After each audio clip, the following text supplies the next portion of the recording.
Good morning বন্ধুরা, শুভ সকাল। বাজে হচ্ছে এখন 7টা। আর আমি কি বসে গেছি বলো তো, আলু নিয়ে। গরমে সবাই কেমন আছে বন্ধুরা? আমার শরীর একদম ভালো নেই। তো কর্তামশাইয়ের জন্য রান্না করব, তো আগে আলু কাটছি। কর্তামশাই খেয়ে অফিস যাবে বলে কথা। আগে আলু কেটে নিই। বেশি কিছু করব না গরমে। ভাত আছে, ভাতে জল ঢেলে খাবো। এখন এই গরমে ভাতে জল ঢেলেই খাওয়া উচিত। তোমরাও ভাতে জল ঢেলে খাও, আর না হলে টক দই। আমারও ফ্রিজে টক দই রাখা আছে, টক দই দিয়ে ভাত খাওয়া দরকার। আর কিচ্ছু না, গরমে আর কিচ্ছু না। সবাই খুব সাবধানে থেকো, বেশি বেশি করে জল খাও।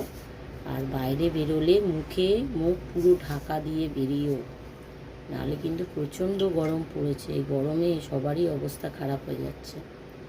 আমারও শরীরটা খারাপ হয়েছে, যার জন্য এনার্জি কিছু